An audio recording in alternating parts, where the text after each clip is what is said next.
اب آپ حضور علیہ السلام کا میلاد اگر مناتے ہیں اور کوئی پوچھتا ہے کہ میلاد منانا جائز ہے یا نہیں، کسی نے سوال کیا کہ میلاد منانا جائز ہے یا نہیں، آپ ایک اے ہے ایک بی ہے، اے کہتا ہے جائز ہے، بی کہتا ہے ناجائز ہے، it is forbidden, it is prohibited, it is not permissible, اور اے کہتا ہے no it is permissible, it is lawful. دو ویوز ہیں. اب now you have to go to دلیل. اب آپ دلیل کی طرف جائیں گے، قرآن اور سنت کی طرف جائیں گے. تو جب آپ دلیل کی طرف جائیں گے تو اب دلیل کس چیز پر چاہیے؟ اس کے جائز ہونے کے لیے دلیل چاہیے یا ناجائز ممنوع ہونے کے لیے دلیل چاہیے؟ کیونکہ جائز ہونے پر تو دلیل دی نہیں گئی. جتنی ہزاروں لاکھوں چیزیں انسانی زندگی میں جائز اور حلال ہیں، اللہ نے فرمایا وہ تو ہم نے لسٹ دی ہی نہیں ہے، اور نہ اللہ کے رسول نے دی ہے. وَإِلَّا لَكُمْ مَا وَرَاءَ ذَلِكُمْ، حرام چیزوں کی لسٹ دے دی اور اس کے علاوہ جو کچھ ہے وہ حلال ہے اور جائز ہے. تو دلیل اس کے جائز ہونے پر چاہیے یا ناجائز ہونے پر. اب جو شخص کہے گا میلاد منانا جائز ہے، اس سے کسی دلیل کے مانگنے کی ضرورت نہیں ہے، کیونکہ جواز اصل ہے. پرمیسیبلٹی از دی اصل. انہوں نے کہا بہت تفصیل سے کہ جواز اصل ہے. اچھا، اس میں ایک آیت پیش کی کہ وَأُحِلَّ لَكُمْ مَا وَرَاءَ ذَلِكَ، کہ جو اس کے علاوہ ہے وہ سب حلال ہے. کس کے علاوہ؟ یعنی یہ آیت میں جو بات کہی گئی کس کے علاوہ جو ہے حلال ہے سب. اصل میں اس آیت میں شروع میں ذکر کیا گیا ہے ان عورتوں کا جن سے شادی کرنا انسان کا جائز نہیں ہے.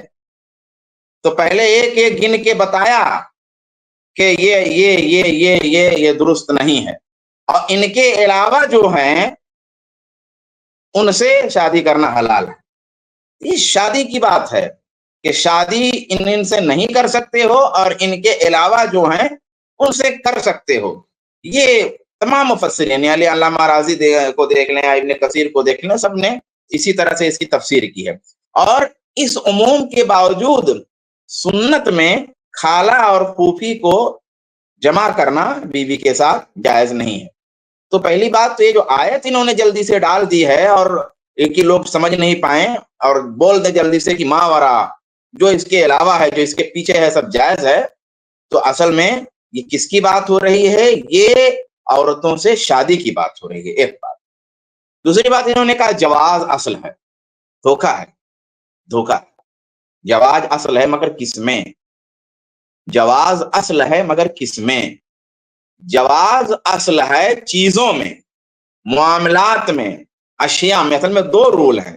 ایک رول یہ لوگ ذکر کرتے ہیں اور ایک رول چھوڑ دیتے ہیں، جبکہ کتاب و سنت میں دونوں رول موجود ہے. اور ایک مرتبہ میں نے اس کو تفصیل سے بتایا بھی ہے، تو میں دہرانا نہیں چاہتا.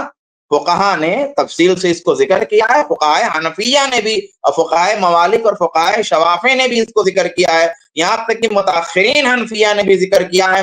اور فقہ کی کسی بھی معتبر حنفی کتاب میں بھی پائیں گے، شافعی کتاب میں بھی پائیں گے، مالکی کتاب میں بھی پائیں گے. چاروں مذاہب اور چاروں مذاہب کے علاوہ دوسرے جو مذاہب ہیں ان مذاہب میں بھی یہ بات آپ کو ایک دم کلیئر ملے گی کہ اصول دو ہیں. ایک اصول یہ ہے کہ جو چیزیں ہیں، جو معاملات ہیں، ان میں یا دنیا کی جو چیزیں ہیں ان میں اصل میں اباحت ہے، علت ہے. اصل چیز جائز ہے، الا یہ کہ حرام کی کوئی دلیل ہو. کیونکہ اللہ کے رسول نے کیا کہا؟ وانتم اعلم بامور دنیا. لیکن جو عبادت کا مسئلہ ہے، تو عبادت کے مسئلے میں اصل قاعدہ یہ ہے کہ ہر عبادت حرام ہے، الا یہ کہ اس کی اجازت ہو. یعنی کوئی بھی عبادت کرنے کے لیے قرآن و حدیث سے اجازت درکار ہے. جب تک قرآن و حدیث میں دلیل نہیں ملے گی، ثبوت نہیں ہوگا اس کا، تب تک کوئی عبادت آپ کر نہیں سکتے. یہ رول ہے عبادت کے مسئلے میں. اور جو یہ بتا رہے ہیں یہ رول ہے عبادت کے علاوہ کی چیزوں میں. انشاءاللہ میں تفصیل سے اس مسئلے پر ریکارڈ بھی کراؤں گا کبھی. اور یہ جو عبادت ہے، یعنی یہ جو قاعدہ ہے نا، جواز اصل ہے جو بتا رہے ہیں، یہ بھی کوئی قاعدہ کلی نہیں ہے. یعنی اس قاعدے میں بھی ایکسیپشن بہت سارے ہیں. تو چلیے آگے بڑھائیے. یہ جو دھوکہ دے رہے تھے، چونکہ میں اس کو ایک واضح کر چکا ہوں تو میں نے اس کو شارٹ میں بتایا ہے چونکہ مناسبت تھی. اب آگے چلتے ہیں. Original status of any act and original status of anything is to be permissible and lawful. جائز ہے. دلیل چاہیے اس شخص کو وہ مہیا کرے کہ کس دلیل سے ثابت ہے کہ ناجائز ہے. اگر درج ہے کہیں حضور السلام نے فرمایا کہ نبیوں کی پیدائش کے دن خوشی نہ منایا کرو یا نبیوں کی ولادت کا دن سیلیبریٹ نہ کیا کرو. حضور علیہ السلام نے فرمایا ہو یا صحابہ کرام میں سے کسی نے فرمایا ہو کہ انبیاء کی برتھ ڈے کو، یوم میلاد کو سیلیبریٹ نہ کیا کرو، یا فرمایا ہو کہ اپنے بیٹے بیٹیاں جب پیدا ہوتے ہیں تو ان کی برتھ ڈے سیلیبریٹ نہ کیا کرو. If Holy Prophet has prohibited the celebration of the birthdays, either birthdays of the prophets or birthdays of your own kids and children, اگر تو برتھ ڈیز اور یوم میلاد کو منانے سے منع کیا ہے، ادھر ان قرآن کوئی آیت آئی ہے جس میں منع کیا گیا ہو، منع کیا گیا ہے نا حرام چیزوں کو، ناجائز چیزوں کو. جب قرآن انہوں نے کہا کہ بتاؤ کہ مطلب کہیں رسول نے منع کیا ہو، صحابہ نے منع کیا ہو. اب اصول واضح ہو گیا آپ کے سامنے کہ عبادت کے مسئلے میں اصل چیز یہ ہے کہ اس کی اجازت چاہیے، یہ نہیں کہ منع کیا ہو. نہ اجازت ہے تو کریں گے، اجازت نہیں ہے تو نہیں کریں گے. تو اس میں منع والی دلیل بالکل نہیں چلے گی، یہ رول ہے. تو یہ بات یہ غلط کہہ رہے ہیں. دوسری بات، جو بیٹے بیٹیوں کے برتھ ڈے منانے کی بات یہ کر رہے ہیں، اصل میں اس کی وجہ کیا ہے؟ یہ صاحب جو ہے مغربی نظام سے اور یورپی نظام سے بہت متاثر ہیں، اور بعض دفعہ تو ایسا محسوس ہوتا ہے کہ ایجنڈے پہ کام کر رہے ہیں. ان کے عقائد آپ سن لیں گے تو حیران ہو جائیں گے. یہاں اتنی محبت رسول کی بات کر رہے ہیں، آپ ان کے عقائد جانیں گے تو حیران ہو جائیں گے. وحدت ادیان کے بھی قائل ہیں، یعنی ہر دین ٹھیک ہے. یہ کرسمس منانے کی بھی قائل ہیں. یہ صاحب جو ہے کیک کاٹنے اپنے بچوں کی پیدائش پہ جو ہے اس کے بھی قائل ہیں. یہ بہت ساری چیزوں کے قائل ہیں. تو یہ جو بیٹے بیٹیوں کی مثال دے رہے ہیں نا، کیونکہ ان کی نظر میں وہ کیک کاٹنا ٹھیک ہے، درست ہے، اصل ہے، تو اس لیے وہ اس مثال کو یہ پیش کر رہے ہیں جو کہ شریعت میں اس کی ویسی گنجائش نہیں ہے. چلیں آگے چلتے ہیں. اترا حضور علیہ السلام پر تو 1,24,000 انبیاء پہلے گزر چکے تھے یا نہیں؟ گزر چکے تھے. اور ان کی امتیں ان کے میلاد اور ولادت کے دن مناتی تھی کہ نہیں؟ مناتی تھی. دیکھو ایک خاص نقطہ ہے بیٹے سمجھنے والا. عیسائی تھے، کرسچنز تھے، وہ عیسیٰ علیہ السلام کو خدا مانتے تھے. اللہ نے روک دیا کہ خدا ماننا درست نہیں، وہ خدا نہیں، خدا کے بندے تھے. وہ کرسچن تھے، وہ 3 خدا مانتے تھے. کتنے؟ ٹرینیٹی. قرآن اتر رہا تھا، قرآن نے روک دیا، لا تقولوا ثلاثہ، 3 مت کہو، اللہ ایک ہے. تو جو چیز غلط تھی اس کو غلط بولیے کہہ دیا. ایٹ دا سیم ٹائم وہ ان کی ولادت کے دن کی خوشی بھی مناتے تھے. مناتے ہیں کہ نہیں کرسچن؟ ان کے میلاد کے دن کی خوشی مناتے تھے. اور قرآن میں بھی ذکر آیا ہے، قرآن میں بھی ذکر آیا ہے. جب مائدہ اترا اس کے دن کی خوشی مناتے تھے. موسیٰ علیہ السلام کو جس دن نجات ہوئی اس دن کی یہودی خوشی مناتے تھے، ان کی ولادت کے دن کی خوشی مناتے تھے. تو قرآن کو چاہیے تھا کہ کہہ دیتے خبردار، وہ پیدا ہوئے اللہ کی طرف اٹھ گئے، ان کی ولادت کے دن کا کوئی سیلیبریشن نہ کیا کرو. تو اللہ نے اس سے منع نہیں کیا، قرآن نے منع نہیں کیا، اور حضور علیہ السلام نے منع نہیں فرمایا. پہلی بات تو یہ کتنی خطرناک بات کر رہے ہیں یہ اندازہ لگا لیجیے. ان کے کہنے کا نتیجہ کیا ہوا؟ پہلا، ان کے کہنے کا مطلب یہ ہوا کہ یہودیوں اور عیسائیوں کی جن جن باتوں اور جن جن کاموں اور جن جن عقیدوں کی ممانعت صریح طور پر قرآن و سنت میں نہیں ہے، گویا وہ سب درست ہے اور اس پہ عمل بھی کر سکتے ہو. یہی تو مطلب ہوا اس کا. کہہ رہے ہیں کہ بھائی وہ میلاد مناتے تھے، قرآن اتر رہا تھا، منع نہیں کیا گیا قرآن میں. وہ اللہ کا بیٹا عیسیٰ کو مانتے تھے تو اس کو منع کیا گیا، لیکن میلاد مناتے تھے اس کو منع نہیں کیا گیا. اب وہ مناتے بھی تھے کہ نہیں تھے، کیسا مناتے تھے، اس کا ثبوت ان کے ذمہ. لیکن اگر مناتے تھے تو کہہ رہے ہیں کہ اس کو منع نہیں کیا. تو دیکھیے، بیٹا ہونے کو تو منع کیا کہ یہ غلط ہے، لیکن میلاد مناتے تھے اس کو نہیں منع کیا. اس کا مطلب یہ ہوا کہ جو غلط تھا اس سے روکا اور جو غلط نہیں تھا اس کو چھوڑ دیا. یہ اتنی خطرناک بات ہے کہ گویا یہودیوں اور عیسائیوں کی پھر جو تمام چیزیں جن کے منع کی دلیل قرآن اور حدیث میں نہیں ہے وہ درست ہے. ولا حول ولا قوت الا باللہ. ایک بات. دوسری بات، ایک بات اور جان لیجئے، ان صاحب کے نزدیک یہودی کافر نہیں ہے، یہ بھی ایک جان لیجئے.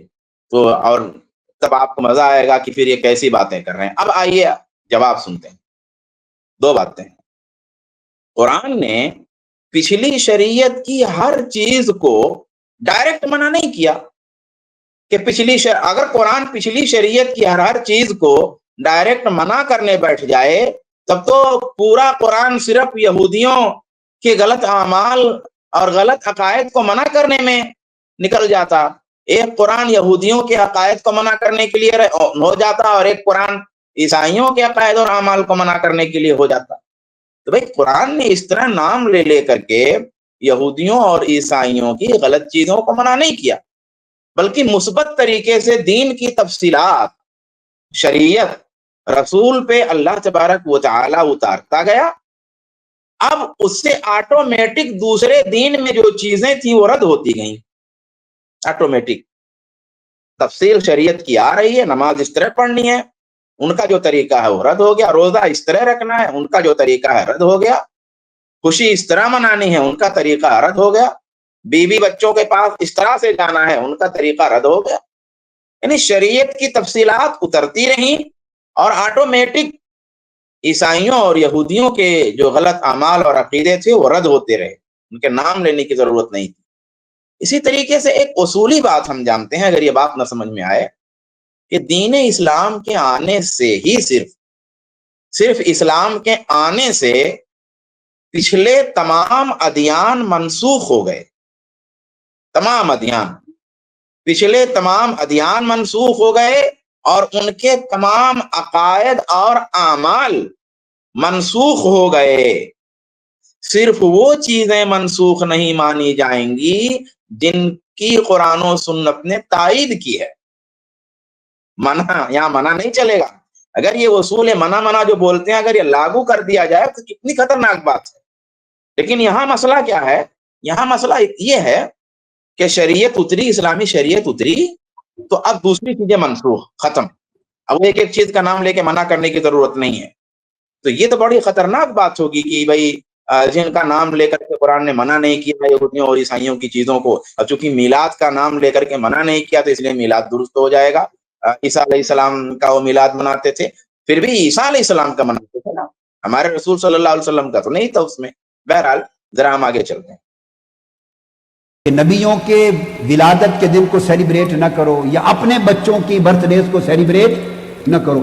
تو جب سیلیبریشن آف برتھ ڈے کو قرآن اور حدیث نے منع نہیں کیا تو what does it mean? It is permissible, it is lawful. یہ جائز ہو گیا. اب آپ کو اس کی دلیل کی کوئی ضرورت نہیں ہے. ہاں یہ چاہیے کہ اس کے اندر جو کچھ آپ کریں گے وہ کام جائز ہیں یا تو کیس ٹو کیس ہر چیز کو الگ ڈیل کیا جائے گا. اب بیسک بات آپ سمجھ گئے نا.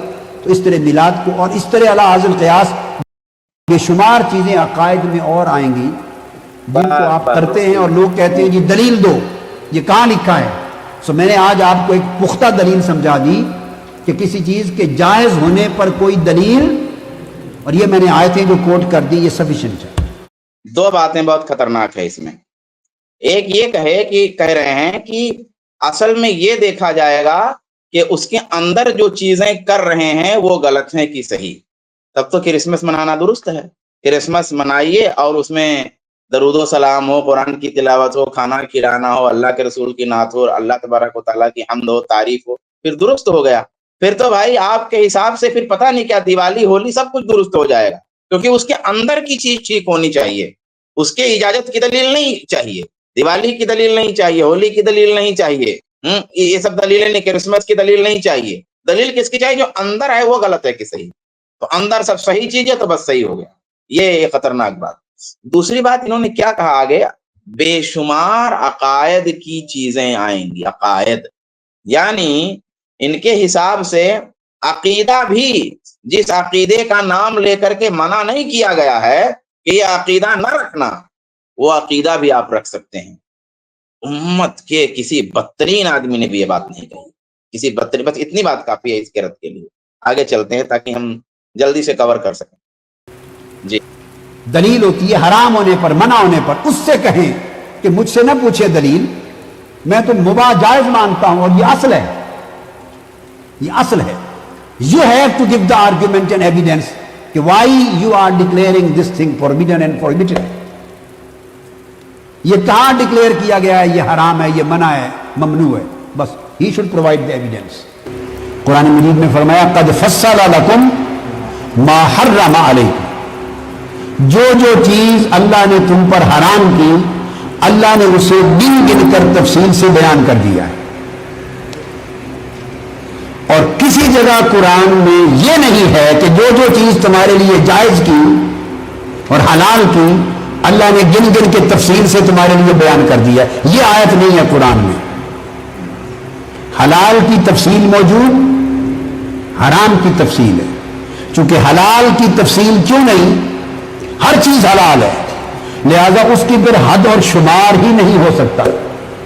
اس کی کوئی حد اور شمار کس کس کو گنے, ہر شے حلال ہے. تو فرمایا وَأُحِلَّ لَكُم مَا وَرَاءَ ذَلِكُم.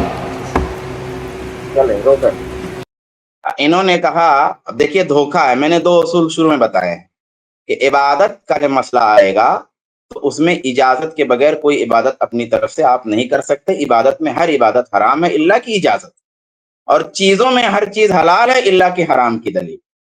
اب یہ جو آیت انہوں نے شارٹ میں پڑھی ہے, پوری آیت ذرا دیکھ لیتے ہیں. یہ آیت ہے اصل میں اس طرح سے کہ وَمَا لَكُمْ أَلَّا تَأْكُلُوا مِمَّا ذُكِرَ اسْمُ اللَّهِ عَلَيْهِ وَقَدْ فَصَّلَ لَكُم مَّا حَرَّمَ عَلَيْكُمْ إِلَّا مَا اضْطُرِرْتُمْ إِلَيْهِ وَإِنَّ كَثِيرًا لَّيُضِلُّونَ بِأَهْوَائِهِمْ بِغَيْرِ عِلْمٍ إِنَّ رَبَّكَ هُوَ أَعْلَمُ بِالْمُعْتَدِينَ. یہ پوری آیت ہے. یہ آیت اصل میں کھانے پینے کے بارے میں ہے, ذبح کی گئی چیز اور ذبح نہ کی گئی چیز کے بارے میں ہے. اللہ کا نام لیا گیا ہو نہ لیا گیا ہو اس چیز کے بارے میں ہے. تفسیر ابن کثیر میں امام ابن کثیر نے فرمایا کہ ثم بین تعالی جہالت المشرکین فی آرائہم الفاسدہ من استحلالہم المیتات وما ذکر علیہ غیر اسم اللہ تعالی, کہ اللہ تعالی نے پھر مشرکین کی جہالت کو بیان کیا کہ وہ جو مردہ کو حلال سمجھتے تھے, مردہ کو جو مردار کو حلال سمجھتے تھے, اس جہالت کو بیان کیا, اور اس جہالت کو بیان کر کے پھر یہ بات کہی. آلوسی نے ابو منصور کی طرف منسوب کیا. آلوسی کی تفسیر کو یہ لوگ مانتے ہیں کہ مسلمان جو ہے زہد کی وجہ سے, پرہیزگاری کی وجہ سے پاکیزہ اور اچھی چیزوں کو کھانے پینے میں بھی حرج سمجھتے تھے. تو کہا وقد فصل لکم ما حرم علیکم, کہ جو تم پر حرام ہے اس کو بتا دیا گیا ہے, اب جو حرام نہیں بتایا گیا ہے اس کو کھاؤ پیو. تو پوری آیت کی جو تفسیر ہے وہ جانوروں کے ذبیحہ کے سیاق و سباق میں ہے. یہی تفسیر علامہ سیوطی نے کی ہے, یہی بیضاوی نے کی, یہی نصفی نے کی ہے, یہی البحر المحیط میں ابو حیان اندلسی نے کی ہے. تو یعنی یہ جو آیت ہے کہ جو حرام چیز ہے وہ بتا دی گئی ہے کھول کر کے ٹوٹلی. اب جو چیز نہیں حرام کی گئی ہے وہ جائز ہے. یہ کس مسئلے میں ہے بھائی؟ یہ اشیاء کے معاملے, عبادات کا مسئلہ نہیں چل رہا. اب اس آیت کو جو اشیاء کے مسئلے میں ہے, کھانے پینے کے مسئلے میں ہے, جانوروں کے ذبیحہ کے مسئلے میں ہے, اس مسئلے کو آپ عبادت میں فٹ کر رہے ہیں, جو بالکل غلط بات ہے, بالکل درست بات نہیں ہے. آگے دیکھیں اور ہے کہ نہیں ہے, اور میں ایک بات کہہ کر کے مجھے بات ختم کرنی. آگے حرام چیزوں کی لسٹ دے دی, عورتوں کے بارے میں بھی فرمایا حرمت علیکم امہاتکم وبناتکم واخواتکم واماتکم وخالاتکم وبنات الاخ وبنات الاخت حرمت علیکم امہاتکم, تو تمہارے اوپر حرام کی گئی یہ عورتیں. چلیں ٹھیک ہے, اسی پہ میں بات کو ختم کرتا ہوں, اسی ٹکڑے پر انشاءاللہ. یہ جو آیت انہوں نے پڑھی ہے میں اس کو بتا چکا کہ اس کا تعلق جو ہے عبادات سے نہیں. اب انہوں نے یہ اصول شروع سے آخر تک ایک بتا رہے ہیں کہ دیکھیے اصول دیا ہے شریعت نے. یہ بہت اہم بات ہے اس ویڈیو کے جواب میں, کہ شریعت نے اصول دیا ہے کہ بھائی ہم نے حرام بتا دیا ہے, اور کیا نام سے باقی چیزیں سب حلال ہیں، اس کی دلیل کی ضرورت نہیں. یعنی شریعت اصول دیتی ہے، اور واقعی شریعت اصول دیتی ہے، اور اس اصول کی روشنی میں سمجھا جاتا ہے. تو دیکھیے بدعت کے بارے میں بھی شریعت نے اصول دیا ہے. شریعت نے قرآن ہی میں بدعت کے بارے میں بھی اصول دیا ہے. اب نام لے لے کر کے شریعت نہیں بتائے گی کہ میلاد حرام ہے، 11ویں حرام ہے، 12ویں حرام ہے، تیجا حرام ہے، 40واں حرام ہے، رجب کا کونڈا حرام ہے، پھونڈا حرام ہے، فلانا فلانا. ایک قرآن تو اسی پہ نازل کرنا پڑے گا. جتنا آپ لوگ بدعتیں کرتے ہو تو یہ تو حرام کرنے کے لیے ایک قرآن الگ سے اللہ تبارک و تعالیٰ کو اتارنا پڑتا کہ بھائی قیامت تک جو لوگ جو بدعتیں ایجاد کریں گے ان کا بتا دو کہ یہ حرام ہے. تو اصول بتا دیا شریعت، قرآن ہی میں بتایا بدعت کا اصول. کیا فرمایا؟ سورہ حدید آیت نمبر 27. سورۃ الحدید، اس کو میں تھوڑا ٹھہر کر کے بتاؤں گا کیونکہ ہمارے آگے کی گفتگو میں بھی یہ چیز کام آئے گی. سورۃ الحدید آیت نمبر 27. زید بھائی لا سکتے ہیں تو لا بھی سکتے ہیں، ویڈیو اب ان کا چھوڑ دیتے ہیں یہیں پہ. وَرَهْبَانِيَّةً ابْتَدَعُوهَا مَا كَتَبْنَا عَلَيْهِمْ إِلَّا ابْتِغَاءَ رِضْوَانِ اللَّهِ فَمَا رَعَوْهَا حَقَّ رِعَایَتِهَا. کہ وہ رہبانیت کی جو بدعت ان لوگوں نے ایجاد کر لی تھی وہ ہم نے ان پہ فرض نہیں کیا تھا، مگر ان لوگوں نے کیا فرض کیا تھا؟ اللہ کی خوشنودی فرض کیا تھا، یہ نہیں فرض کیا تھا. لیکن ان لوگوں نے وہ جو اپنے اوپر خود سے فرض کیا اس کی بھی رعایت نہیں کی اور اس کا بھی لحاظ نہیں کیا. ٹھیک ابتدعوہا، ان لوگوں نے بدعت ایجاد کی. کس کی بھائی؟ رہبانیت کی. اب آئیے تفسیر سنتے ہیں، میں اپنی طرف سے ایک لفظ بولنے والا ہوں. ابتدعوہا، ان لوگوں نے بدعت ایجاد کی. اس کی تفسیر امام ابن کثیر کا خالی بیان کر دیتا ہوں کیونکہ بہت سارے مفسرین نے کیا ہے. امام ابن کثیر ایک بہت ہی معتبر مفسر ہیں، سارے لوگ تسلیم کرتے ہیں، تو میں ان کی تفسیر بیان کر دیتا ہوں. فرماتے ہیں ابتدعتھا امت النصارى، یعنی نصارہ یعنی عیسائیوں نے یہ بدعت ایجاد کی. فرماتے ہیں ما کتبنا علیہم، ہم نے ان پر فرض نہیں کیا، یعنی ما شرعنا لہم، یعنی ہم نے شریعت میں یہ بات ان کو دیا نہیں تھا. منع کی دلیل نہیں تھی، منع کی دلیل نہیں تھی، دیا نہیں تھا ان کو. وَإِنَّمَا هُمْ الْتَزَمُوهَا مِنْ تِلْقَاءِ أَنفُسِهِمْ، اور انہوں نے یہ چیز لازم کی اپنی طرف سے. کیا؟ یہ رہبانیت. جیسے ہمارے بھائیوں نے میلاد اپنے لیے رکھی ہوئی ہے اپنی طرف سے، ایسے ہی یعنی عید میلاد، ایسے ہی انہوں نے رہبانیت سیٹ کیا تھا اپنی طرف سے. ابن کثیر کہہ رہے ہیں. آگے ہے الا ابتغاء رضوان اللہ، اس کے بارے میں دو تفسیر علامہ ابن کثیر نے کیا ہے. کہتے ہیں کہ ان لوگوں نے جو بدعت ایجاد کی تھی وہ اللہ کی رضا کے لیے کی تھی. کھول رہی ہے آیت، پورا سب کھول دے رہی ہے. اگر آنکھ ہے دل کی آنکھ، اگر دل کی آنکھ میں اندھاپن نہیں ہے تو توبہ کر لیں گے. توبہ. امام ابن کثیر فرماتے ہیں کہ مطلب آیت کا یہ ہے کہ ان لوگوں نے جو بدعت رہبانیت کی ایجاد کی تھی اس بدعت سے اللہ کی رضا مقصود تھی ان کی. اللہ اکبر. ہمارے بھائی بھی اللہ کی رضا کے لیے کرتے ہیں، کہتے ہیں ثواب کے لیے کرتے ہیں، خیر کا کام کرتے ہیں. انہوں نے بھی اللہ کی رضا کے لیے اور خیر کے کام کے لیے اس کو ایجاد کیا تھا. دوسری تفسیر یہ کرتے ہیں کہ مطلب یہ ہے کہ ہم نے یہ رہبانیت ان پہ نہیں، اس کی دلیل نہیں دی تھی، ہم نے اس رہبانیت کا حکم ان کو نہیں دیا تھا، بلکہ ہم نے ان کو اللہ کی رضا بتائی تھی خالی، بس اتنا خالی تھا. رہبانیت کی ہم نے نہیں انہیں یعنی یہاں بھی پتا چل رہا ہے نا کہ ثبوت چاہیے. قرآن کیا کہہ رہا ہے کہ بھی ہم نے دیا نہیں تھا پھر بھی انہوں نے کیا. اگر منع والی بات صحیح ہوتی تو قرآن اعتراض نہیں کرتا ان کی رہبانیت پہ.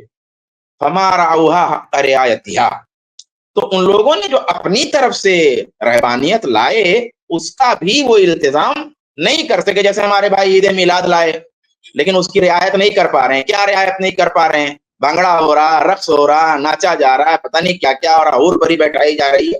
اب یہ کہتے ہیں کہ ہم نہیں کرتے. آپ ٹھیک ہے، آپ قائل نہیں ہو، آپ نہیں کرتے، لیکن آپ اس کا التزام آپ نہیں کر پا رہے ہو. کیا کیا ہونے لگا ہے؟ التزام نہیں کر پا رہے. جو بدعت بھی لائے نا اس کا بھی آپ التزام نہیں کر پائے، اس کا کوئی سسٹم آپ کے یہاں نہیں ہے. کہتے ہیں ھذا ذم لہم من وجہین، دو طریقے سے اس لائن میں نصارہ والے بدعتیوں کی مذمت کی گئی ہے. یعنی نصرانیوں میں، عیسائیوں میں جو بدعتی تھے ان بدعتیوں کی مذمت کی گئی ہے. کیا؟ احدہما، ایک یہ ہے فل ابتدائی فی دین اللہ، اللہ کے دین میں ابتدا یعنی نیا نکالنے کے بارے میں یہ مذمت ہے، ما لم یأمر بہ اللہ، جس کا اللہ نے ان کو حکم نہیں دیا، اللہ اکبر، جس کا حکم نہیں دیا۔ منع والے کہاں گئے؟ ابن کثیر پہ لگاؤ، فتویٰ لگانا ہے تو جس کا اللہ نے حکم نہیں دیا، جس کی دلیل نہیں تھی، وہ بدعت ان لوگوں نے ایجاد کی تھی، تو اس کی مذمت ہے اس ٹکڑے میں۔ وَوَسَّانی، دوسرا، ایک تو بدعت ایجاد کی، یہ مذمت، دوسری مذمت کیا ہے؟ فی عدم قیامہم بما التزموہ مما زعموا انہ قربۃ یقربہم اللہ الی اللہ عز وجل، کہ جو یہ بدعت لائے بھی تو اس بدعت کا بھی پاس و لحاظ نہیں کر پائے، اس کی پابندی نہیں کر پائے جو ان کا گمان تھا کہ اس سے اللہ کی قربت مل جائے گی۔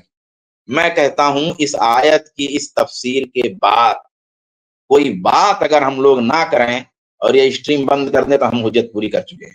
اللہ تبارک و تعالیٰ سے دعا ہے اللہ ہمارے بھائیوں کو کی دل کی آنکھوں کو روشن کر دے۔ مولا یہ کٹ بیٹھی جو دلیلیں دیتے ہیں نا، بید لبید پھینکتے ہیں، اللہ ان کو ہدایت دے، بچائے، آمین۔ وصلی اللہ تعالی علی خیر خلقہ وعلی آلہ وصحبہ اجمعین، آمین۔ جزاک اللہ خیر شیخ، بہت بہترین، بہت اہم باتیں تھی اور بہت بہترین طور پر حق واضح ہے۔ مطلب سمجھنا جو چاہتا ہے، جو شخص دین سمجھنا چاہتا ہے، اسلام سمجھنا چاہتا ہے، اسلام کے اصول ہے۔ دیکھیے عید میلاد ایک مثال ہے، یہ ایک پورا کا پورا منہج ہے جو اس سے واضح ہو رہا ہے۔ اس کلپ کی فل ویڈیو دیکھنے کے لیے ہمارے چینل پر ضرور آئیں۔ آئی پلس ٹی وی نے ایک نیا یوٹیوب چینل شروع کیا ہے جس کا نام ہے آئی پلس ٹی وی اختلاف کا حل۔ اس چینل پر صرف اختلافی مسائل پر ویڈیوز آئے گی، لیکن دلائل کے ساتھ اور بھائی چارگی کے ساتھ۔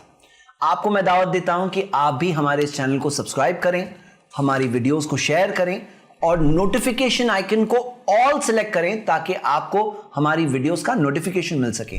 جزاک اللہ خیر، والسلام علیکم ورحمۃ اللہ۔